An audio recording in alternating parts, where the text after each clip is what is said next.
ಹೇಳ್ತಿದ್ನಂದ್ರ ಇವ್ ಹಿಂಗ್ ಜಿಗಿದಾಡ್ಬೇಕಾದ್ರೆ ಇವ್ ತಾಕತ್ತಲ್ಲ ಇವ ಜಿಗಿದಾಡ್ತಾನಂದ್ರ ಹಿಂದೆ ಒಂದ್ ಯಾರೋ ಇವಂಗ ಜರ ಸಪೋರ್ಟ್ ಅದ ಹಿಂಗ್ ಮಾತಾಡ್ತಾನ, ಹಿಂಗ್ ಒದರಾಡ್ತಾನ ಇವ ಕುಡುದು ಅಂತ ನಾವ್ ಅಂತಿರ್ತೀವ ಲೌಕಿಕ ವಾರದಾಗ.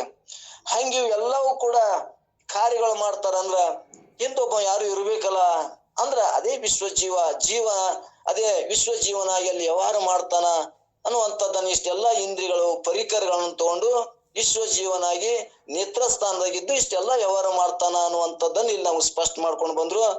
ಮುಂದೆ ಎರಡನೇದ್ದು ಏನ್ ಹೇಳ್ತಾರಂದ್ರ, ಈಗ 3ನೇ ನುಡಿ ಇದು ಮುಗಿತು. 4ನೇ ನುಡಿ ಒಳಗೆ ಏನ್ ಹೇಳ್ತಾರಂದ್ರ, ಉಕ್ತ ವ್ಯವಹಾರ ಲಕ್ಷಣಗಳಿಂದ ಯಾವನು ಲಕ್ಷಿಸಿಕೊಳ್ಳೋನು ಅವಾಗ ಏನ್ ಹೇಳ್ಬೇಕು, ವಿಶ್ವ ಜೀವನ ವ್ಯವಹಾರನ್ನ ಇಲ್ಲಿ ತಿಳಿಸ್ಕೊತ ಹೊಂಟಾರ. ಇನ್ನೊಂದ್ ಏನ್ ಹೇಳ್ತಾರಂದ್ರ, ಮನವೊಂದರಿಂದೇ ಮುನ್ನಿನ ಜಾಗರಣದ ವಾಸನೆ ವಿಷಯವೆಲ್ಲವನ್ನೂ ಸೂಕ್ಷ್ಮ ತನು ಹಿಡಿದು ಅರಿವ ವಿಶ್ವನು ಪಡಿವೆಂಬುದೆನಿಪಂಗೆ ತೇಜಸ ಪೆಸರಕ್ಕು ಅಂದ. ಇಲ್ಲಿ ಏನ್ ಹೇಳ್ಕೊತ ಬಂದ್ರಂದ್ರ, ಮನವೊಂದರೆಂಬ ಮನಸ್ಸಿನ ಒಂದೇಲಿಂದ ಇವು 3 ವ್ಯವಹಾರಗಳನ್ನ ಹೆಂಗ ವಾಸನಾ ಮುಖಾಂತರ ಮನ ಒಂದರಿಂದೇ ಮುನ್ನಿನ ಜಾಗರಣದ ವಾಸನೆಯ ವಿಷಯವೆಲ್ಲವನು ಜಾಗರಣದೊಳಗೆ ಏನ ವಾಸನೆ ಇಟ್ಕೊಂಡು ಎಲ್ಲಾ ವ್ಯವಹಾರ ಮಾಡ್ಯಾನಲ್ಲ, ಆ ವಾಸನೆ ತಗೊಂಡು ಮುಂದೆ ಸ್ವಪ್ನಕ್ಕ ಹೋಗ್ತಾನ ಅಂತ ಇಲ್ಲಿ ಹೇಳ್ಕೊತ ಬಂದಾರ. ಹೆಂಗ ನಾವ್ ಏನೇನ ಇವತ್ತು ವ್ಯವಹಾರ ಮಾಡಿರ್ತೇವಲ್ಲ, ನಾವ್ ಅದೇ ಸ್ಮರಣದಾಗಿದ್ದೇವ ಅಂದ್ರ ನಮಗೂ ಕೂಡ ಅದೇ ಲಗ್ನ ಮಾಡ್ದಂಗ ಆಗಿರ್ತದ, ಒಂದ್ ಶಾಸ್ತ್ರ ಹೇಳ್ದಂಗ ಆಗಿರ್ತದ. ಯಾವ ವಾಸನೆ ಇಟ್ಕೊಂಡು ನಾವು ಮಲಗಿರ್ತೇವೆ ಅದೇ ವಾಸನೆ ಮ್ಯಾಗ ಕನಸು ಬೀಳ್ತದ.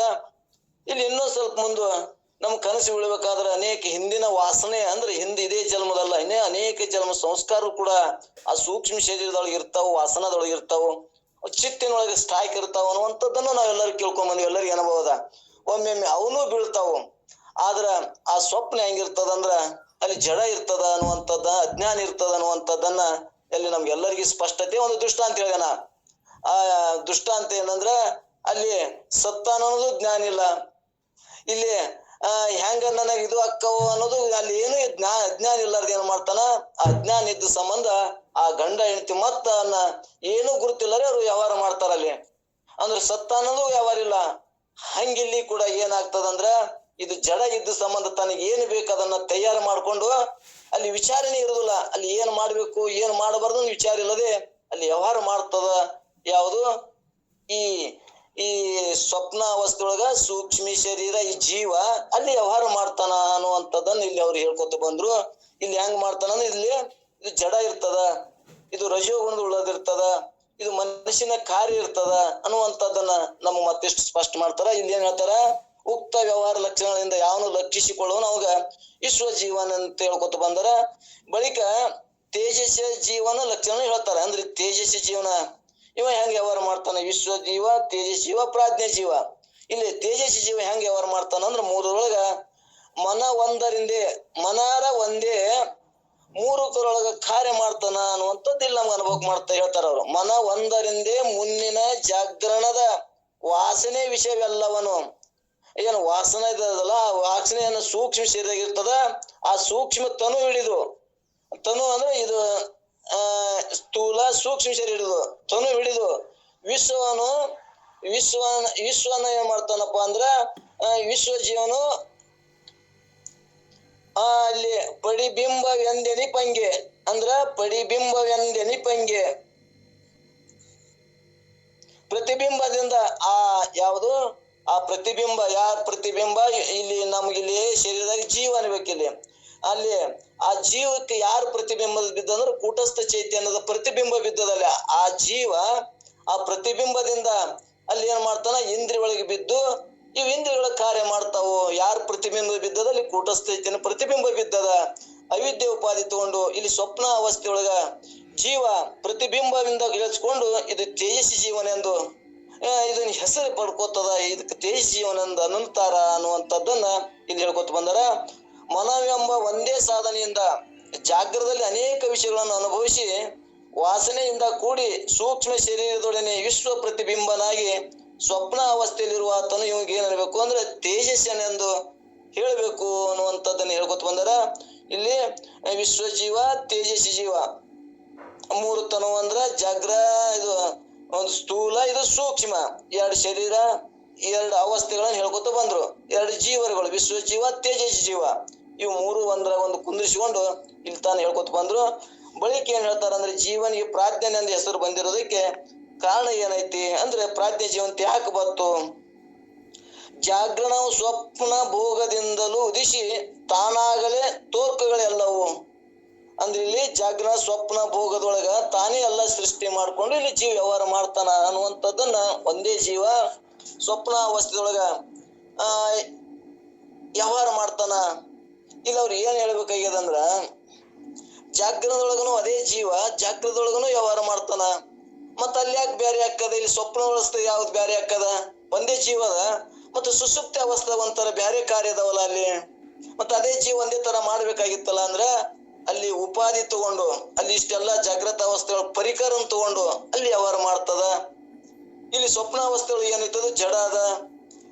ಮತ್ ಇನ್ನೊಂದ್ ಏನೈತದಕ್ಕ ಅದು ಜ್ಞಾನ ಇಲ್ಲ, ರಜೋಗುಣದ ಅಂತ ಆ ಸ್ವಪ್ನ ಅವಸ್ಥೆಗಳನ್ನ ಅಲ್ಲಿ ಜೀವ ತಾನೇ ಮನಸ್ಸೆಂಬ ಕೂಡಿ ತಾನೇ ಸೃಷ್ಟಿ ಮಾಡ್ಕೊಂಡು ಲೋಕವನ್ನ ಸೃಷ್ಟಿ ಮಾಡ್ಕೊಂಡು ಅಲ್ಲಿ ಅಜ್ಞಾನದ ಭೋಗವನ್ನ ಮಾಡ್ತಾನಂತ ಏನು ಮಾಡ್ಬೇಕು ಅನ್ನೋದು ಗೊತ್ತಿಲ್ಲ. ಸ್ವಲ್ಪ ಸಮಯದೊಳಗ ಅಷ್ಟು ಮನಸ್ಸು ವಿಶಾಲ ಅಂದ್ರೆ ಓಡಿಸಿ ಮದುವೆ ಆಗ್ತಾನ, ಲಗ್ನ, ಮೊಮ್ಮಕ್ಳು ಅಕ್ಕಿ ಕಳಗಿತಾನ. ಗಿರಿ ಮೊಮ್ಮಕ್ಳು ಅಕ್ಕಿ ಕಳಗಿಬೇಕಾದ್ರ ಅವ್ನ ಮನಸ್ಸಲ್ಲಿ ಎಷ್ಟು ಸ್ಪೀಡ್ ಇರ್ಬೇಕು, ಅಷ್ಟೆಲ್ಲಾ ಆಗ್ಬೇಕಂದ್ರೆ ಎಷ್ಟು ವರ್ಷ ಹೋಗಿರ್ತದ. ಅಷ್ಟೆಲ್ಲಾ ಕಾರ್ಯ ಒಂದು ಸೆಕೆಂಡ್ ಒಳಗ ಸ್ವಪ್ನದೊಳಗ ಅದನ್ನ ನೆನವು ಮಾಡಿ ಅಲ್ಲಿ ಭೋಗ ಮಾಡ್ತಾನವ. ಅಷ್ಟೇ ಸ್ವಲ್ಪ ಸಮಯದೊಳಗ ಅಲ್ಲಿ ಒಂದು ಜೀವ ಏನ್ ಮಾಡ್ತಾನ, ಅಲ್ಲಿ ಸ್ವಪ್ನ ಅವಸ್ಥೆಯನ್ನ ಅಜ್ಞಾನದಿಂದ ಕೂಡಿ ಭೋಗ ಮಾಡ್ತಾನ. ಅದೊಂದು ಅವಸ್ಥೆದೊಳಗ ಹಂಗ ಕೂಡಿ ವ್ಯವಹಾರ ಮಾಡ್ತಾನ. ಜಾಗೃತ ಅವಸ್ಥೆಯೊಳಗ, ಸ್ವಪ್ನ ಅವಸ್ಥೆಯೊಳಗ ಮತ್ತು ಸುಸುಪ್ತಿ ಅವಸ್ಥೆಯೊಳಗ ಮೂರರೊಳಗೂ ಕೂಡ ಬೇರ್ಪಡಿಸಿ ಒಬ್ಬನೇ ಜೀವ ವ್ಯವಹಾರ ಮಾಡ್ತಾನ ಅನ್ನುವಂಥದ್ದನ್ನು ಇಲ್ಲಿ ನಮ್ಗೆ ಹೇಳುವಂತ ಉದ್ದೇಶದ. ಅಲ್ಲಿ ಉಪಾಧಿ ಯಾವ್ದೈತಿ? ಜಾಗೃತ ಉಪಾಧಿ ಒಳಗ ಅಲ್ಲಿ ಹಂಗ ವ್ಯವಹಾರ ಮಾಡ್ತಾನ. ಸ್ವಪ್ನಾವಸ್ಥೆಯಲ್ಲಿ ಅಜ್ಞಾನದ ರಜೋಗುಣದ ಅಲ್ಲಿ ವ್ಯವಹಾರ ಮಾಡ್ತಾನ. ಇಲ್ಲಿ ತಮೋಗುಣ ಅದ, ಅಲ್ಲಿ ತಮೋಗುಣದೊಳಗೆ ಇಲ್ಲಿ ಏನು ಇಂದ್ರಿಯಗಳ ವ್ಯವಹಾರ ಇಲ್ಲದೆ, ವ್ಯಾಪಾರ ಇಲ್ಲದೆ ಅಲ್ಲಿ ಹೆಂಗಿರ್ತಾನಪ್ಪ ಅಂದ್ರ ಆ ಸಾಕ್ಷಿಯಾಗಿ ಆ ಆನಂದವನ್ನ ಅನುಭವಿಸ್ತಾನ ಅನ್ನುವಂಥದ್ದನ್ನ ಈ ಜೀವ ಮೂರು ಕಾರ್ಯ ಮಾಡ್ತಾನ ಅನ್ನುವಂಥದ್ದನ್ನ ಇಲ್ಲಿ ಮತ್ತಿಷ್ಟು ಒತ್ತಿ ಹೇಳ್ಕೋತ ಹೊಂಟಾರ. ಇಲ್ಲಿ ಏನ್ ಹೇಳ್ದಂಗಾಯ್ತು? ಜಾಗರಣದ ಸ್ವಪ್ನ ಭೋಗದಿಂದ ಆಲಿಸಿ ತಾನಾಗಳ ತೋರ್ಕುಗಳೆಲ್ಲವು ನೀಗಿ ಕಾರಣ ದೇಯ ದೊಡನೊಂದಿ ಸುಖ ರೂಪನಾಗಿರ್ಪನು ತಾನೇ ಪ್ರಾಜ್ಞನು. ಇಲ್ಲಿ ವಿಶ್ವ ಜೀವ, ತೇಜಸ್ ಜೀವ, ಪ್ರಾಜ್ಞೆ ಜೀವ, ಅವನೇ ಒಬ್ಬನೇ ಜೀವ. ಅವನಲ್ಲಿ ಪ್ರಾಜ್ಞೆ ಜೀವ ಅಂತ ಹೆಸರು ಬತ್ತು ಅಂತೇಳಿ ಹೇಳ್ತಾರ. ಜಾಗರಣ ಸ್ವಪ್ನ ಭೋಗದಿಂದ ಜಾಗೃತ ಸಂಬಂಧಿ ಭೋಗಗಳಿಂದ ಆಲಿಸಿ ಬೇಸತ್ತು ತಾನು ಜೀವನು ಅಂದ್ರೆ ಜಾಗ್ರ ಸ್ವಪ್ನವನ್ನ ಬ್ಯಾಸತ್ತಲ್ಲಿ ಭೋಗ ಮಾಡಿ ವ್ಯವಹಾರ ಮಾಡಿ ಅಲ್ಲಿ ಏನಾಗ್ತಾನ, ಬಳಲಿ ಎಲ್ಲಿಗೆ ಬರ್ತಾನ ಅಂದ್ರೆ ಸುಸುಪ್ತಿ ಅವಸ್ಥೆಗೆ ಬರ್ತಾನ. ಅಲ್ಲಿ ಅವ ಏನಾಗ್ತಾನಂದ್ರ ಅಲ್ಲಿ ಇಂದ್ರಿಯಗಳ ವ್ಯಾಪಾರ ಇಲ್ಲದೆ ಅವಿದ್ಯೆಯೊಳಗೆ ಅಡಕಾಗಿ ಇರ್ತಾನ. ಆದ್ರೆ ಸುಮ್ಮಿದ್ರೂ ಕೂಡ ಅಲ್ಲಿ ಏನೈತಿ, ಅಲ್ಲಿ ವ್ಯವಹಾರ ಐತಿ. ಯಾವುದು? ಅಲ್ಲಿ ಏನೂ ಗುರ್ತಿಲ್ಲಾರ್ದಂತ ಒಂದು ವ್ಯವಹಾರ ಐತಿ. ವ್ಯವಹಾರ ಇದ್ರೆ ಅಲ್ಲಿ ಇಂದ್ರಿಯಗಳದಾವ, ಮತ್ತಂದ್ರೆ ಅಲ್ಲಿ ವ್ಯವಹಾರ ಐತಿ. ಅಲ್ಲಿ ಹೆಂಗೈತಪ್ಪ ಅಂದ್ರೆ ಜಡ ಇದ್ ಸಂಬಂಧ ನಮ್ಗೆ ಗುರ್ತಾಗೋದಿಲ್ಲ ಅನ್ನುವಂಥದ್ದನ್ನ ಹಿಂದೆ ದೃಷ್ಟಾಂತ ಗುರ್ತಾಗಿ ಹೇಳ್ಕೊತ ಬಂದಾರ. ಹೆಂಗಂದ್ರ ದೃಷ್ಟಾಂತ ಹೇಳ್ಯಾರಂದ್ರ, ಅಲ್ಲಿ ಒಂದಿಷ್ಟು ಇಂದ್ರಿಯಗಳು ಏನಿರ್ತಾವ ಅಲ್ಲಿ ಇರುದಿಲ್ಲ. ಇಂದ್ರಿಯಗಳು ಇಲ್ಲಾರ ಸಂಬಂಧ ನಮ್ಗೆ ಅಲ್ಲಿ ಗುರ್ತಾಗುದಿಲ್ಲ. ಹೆಂಗಾಗುದಿಲ್ಲ ಅಂದ್ರ, ನಾ ಯಾಕಂದ್ರೆ ಆನಂದವಾಗಿದ್ದೆ, ನನಗೇನು ಗುರ್ತಿಲ್ಲ ಹೇಳ್ಬೇಕಾದ್ರ ಅಲ್ಲಿ ನಿನ್ಗ ಅರು ಇದ್ರೆ ನೀ ಹೇಳ್ತಿ. ಹೆಂಗಂದ್ರ ಒಂದು ಸೇದು ಬಾಯಿ ಒಳಗ ಕೊಡ ಬಿದ್ದಿರ್ತದ. ಆ ಕೊಡ ಬಿದ್ದ ಹೊತ್ನ್ಯಾಗ ಆ ಮುಳುಗಿರ್ತಾನ. ಮುಳುಗಾಕ್ ಹೋದಾಗ ಕೊಡ ಸಿಕ್ಕಿರ್ತದ. ಅಲ್ಲಿ ಏನ್ರ ಹೇಳ್ತಾನ ಅಂದ್ರೆ ಹೇಳಕ್ ಬರುದಿಲ್ಲ. ಯಾಕೆ ಹೇಳಕ್ ಬರಂಗಿಲ್ಲ? ಅಲ್ಲಿ ಅಗ್ನಿಗೂ ಜಲಕ್ಕೂ ವಿರೋಧಿ ಅದಲ್ಲಿ. ಆದ್ರಲ್ಲಿ ಅವ್ ಹೇಳಕ್ ಬರುದಿಲ್ಲ. ಅಲ್ಲಿ ಅವ್ನ್ ಗುರ್ತಾಗಿಲ್ಲನು ಗುರ್ತಾಗ್ಯದ. ಆದ್ರೂ ಅಲ್ಲಿ ಏನಾಗ್ಯದ, ವಿರೋಧಿ ಇದ್ದ ಸಂಬಂಧ ಹೇಳಕ್ ಬರುದಿಲ್ಲ. ಅದಕ್ಕ ಅವ ಹೆಂಗ ನೀರು ಹೊರಗೆ ಬಂದಿಂದ ಕೊಡ ಸಿಕ್ತು ಅಂತ ಹೇಳ್ತಾನ. ತನ್ನ ಅನುಭವನ್ನ ಎಲ್ಲಾನು ಹೇಳ್ತಾನ. ಹಂಗ ಈ ಜೀವ ಏನ್ ಮಾಡ್ತಾನ, ಅಲ್ಲಿ ಇಂದ್ರಿಯಗಳ ಕಾರ್ಯ ಇಲ್ಲರ ಸಂಬಂಧ ಅಲ್ಲಿ ಎಲ್ಲಾ ಗುರ್ತಾಗಿರ್ತದ. ಆದ್ರೆ ಹೇಳಕ್ ಬರುದಿಲ್ಲ. ಆದ್ರೆ ಅದೇ ಜಾಗೃತಕ್ಕೆ ಬಂದಿಂದ ನಾನು ಆನಂದವಾಗಿ ಮಲಗಿದ್ದೆ, ನನ್ಗೇನೂ ಗುರ್ತಾಗ್ಲಿಲ್ಲಪ್ಪ ಅಂತ ಹೇಳ್ಬೇಕಾದ್ರೆ ಅಲ್ಲಿ ಕೂಡ ಈ ಜೀವ ಅಲ್ಲಿ ವ್ಯವಹಾರ ಮಾಡ್ತಾನ, ಸುಮ್ನಿದ್ದ ವ್ಯವಹಾರ ಮಾಡ್ತಾನ ಅನ್ನುವಂಥದ್ದನ್ನ ಇಲ್ಲಿ ಮೂರದ್ದು ಒಬ್ಬನೇ ಜೀವ ಮೂರು ಶರೀರದೊಳಗ, ಮೂರು ಅವಸ್ಥೆದೊಳಗ, ಮೂರು ಕಾರ್ಯಗಳನ್ನ ಬೇರೆ ಬೇರೆಯಾಗಿ ಮಾಡಿದ್ರು ಕೂಡ ಒಬ್ಬನೇ ಜೀವ ಅದಾನ ಅನ್ನುವಂಥದ್ದನ್ನ ಇದು ಹೇಳುವಂತ ಉದ್ದೇಶ ಅದಲ್ಲಿ.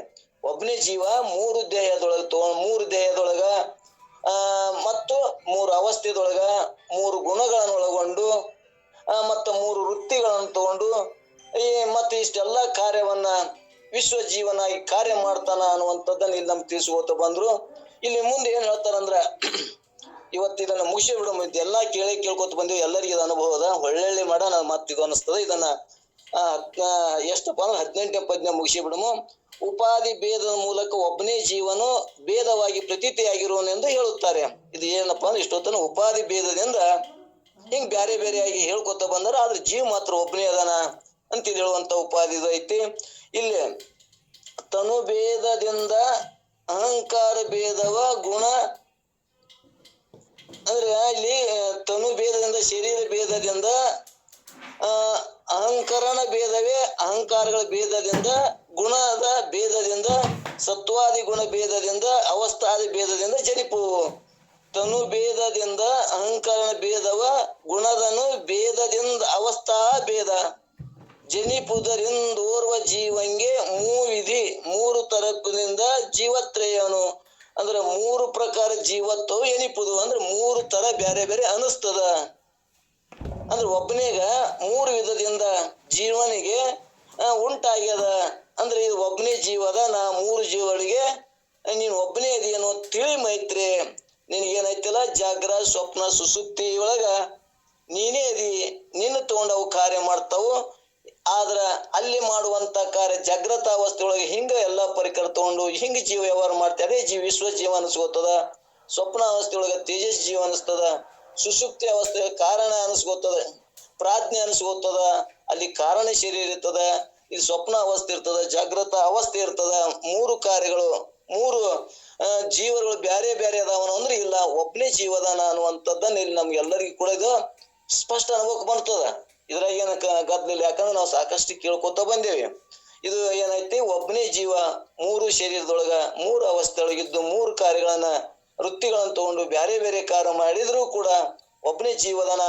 ಆ ಜೀವನಿಗೆ ಏನ್ರ ಲೇಪನ ಆಗ್ತದನೋ, ಜಾಗೃತ ಅವಸ್ಥೆನ ಲೇಪನ ಆ ಜೀವಕ್ಕೆ ಏನ್ರ ಆಗ್ತಾನಂದ್ರ ಇಲ್ಲ, ಸ್ವಪ್ನ ಅವಸ್ಥೆದು ಇಲ್ಲ, ಸುಸುಪ್ತಿ ಅವಸ್ಥೆಗೂ ಅದಾನಂದ್ರ ಇಲ್ಲ. ಅವ ಹೆಂಗದಾನ ಅಂದ್ರ ಅದೇ ಜೀವನೇ ಆತ್ಮನೇ ಹಂಗದಾನಂದ್ರ ಅಲ್ಲಿ ಸಾಕ್ಷಿ ಸ್ವರೂಪ ಆಗ್ಯದಾನ. ಅದ್ರ ಒಬ್ಬನೇ ಸತ್ತ ತಗೊಂಡು ಉಪಾಧಿ ಮುಖಾಂತರ ಅವು ಕಾರ್ಯ ಮಾಡ್ತಾವು ಅನ್ನುವಂಥದ್ನ ಹೇಳ್ಕೊತ ಬಂದೇವಿ. ಹೆಂಗ ಅಲ್ಲಿ ಅಧಿಷ್ಠಾನ ಬ್ರಹ್ಮನೊಳಗ ಒಂದು ದೃಷ್ಟಾಂತ ಹೇಳ್ಕೊತ ಬಂದೇವಿ. ಅಲ್ಲಿ ಒಂದು ದೃಷ್ಟಾಂತ ಏನಂದ್ರ ಸ್ಫಟಕ ಮಣಿ ಐತಿ. ಆ ಸ್ಫಟಕ ಮಣಿ ಒಳಗೆ ಏನ್ರ ಲೇಪನ ಅದಾವನಂದ್ರೆ ಏನು ಲೇಪನ ಇಲ್ಲ. ಆ ಸ್ಫಟಕ ಮಣಿ ಬಗಲಾಗ ನಾವ್ ಎಂತ ಹೂವನ್ನು ಇಡ್ತೇವಿ ಅದು ಆಕಾರ ಆಗ್ತದ. ಕೆಂಪು ಹೂವಿನ ಇಟ್ಟಿದ್ರೆ ಕೆಂಪು ಆಕಾರ ಆಗ್ತದ. ಆದ್ರ ಅಲ್ಲಿ ನೀಲಿ ಹೂವ ನೀಲಿ ಆಕಾರ ಆಗ್ತದ, ಬಿಳಿ ಹೂವ ಬಿಳಿ ಆಕಾರ ಆಗ್ತದ. ಅದ್ರ ಏನ್ರ ಸ್ಫಟಕ ಮಣಿ ಒಳಗೆ ಏನ್ರ ಬದಲಾವಣೆ ಚೇಂಜ್ ಆಗ್ಯದ ಅನ್ನಂದ್ರೆ ಏನೂ ಆಗಿಲ್ಲ. ಹಂಗ ಈ ಜೀವನಲ್ಲಿ ಆತ್ಮನಲ್ಲಿ ಏನ್ರ ಬದಲಾವಣೆ ಆಗ್ತದಂದ್ರೆ ಏನೂ ಆಗುದಿಲ್ಲ. ಯಾಕ ಈ ಉಪಾಧಿಗಳನ್ನ ಈ ಅವಸ್ಥೆಗಳನ್ನ ಈ ಗುಣಗಳನ್ನ ತಗೊಂಡ ಇದು ಯಾರು ವ್ಯವಹಾರ ಮಾಡ್ತಾರಂದ್ರ ಸೂಕ್ಷ್ಮ ಅಂತಃಕರಣ ಧರ್ಮ ಸೂಕ್ಷ್ಮ ಶರೀರ ಕಾರ್ಯ ಮಾಡ್ತದ. ಇಲ್ಲಿ ಆತ್ಮನಿಗೆ ಮಾತ್ರ ಏನೂ ಲೇಪನಿಲ್ಲ. ಮೈತ್ರಿ ನೀ ಹಿಂಗ ತಿಳಿ ಅಂತೇಳಿ ಈ 3ಕ್ಕೂ ಕೂಡ ಒಬ್ಬನೇ ಅದಿ, ನೀನು ಒಬ್ಬನೇ ಅವಸ್ಥೆ ವ್ಯವಹಾರ ಮಾಡಿದ್ರು ಕೂಡ ನೀನು 3ಕ್ಕೂ ಕೂಡ ನಿನಗೆ ಯಾವ ಲೇಪನ ಇಲ್ಲ ಮೈತ್ರಿ. ಇವಕ್ಕೂ ಕಾರ್ಯಗಳು ಮಾಡ್ತಾವು ಅನ್ನುವಂಥದ್ದನ್ನ ಹಿಂಗ ತಿಳ್ಕೊ ಅನ್ನುವಂಥದ್ದನ್ನ ಈ ನೆನಪುದಿಂತರಿ ಜೀವತ್ರಯ ಹಿಂಗ 3 ತರ ಹಿಂಗ ಅದಾವು. ಜೀವ ಒಬ್ಬನೇ 3ದೊಳಗ ಕಾರ್ಯ ಮಾಡ್ತಾನ ಅನ್ನುವಂಥದ್ದನ್ನ ನಮ್ಗೆ ಇಲ್ಲಿ ತನ ಸ್ಪಷ್ಟ ಮಾಡ್ಕೊತ ಬಂದ್ರು.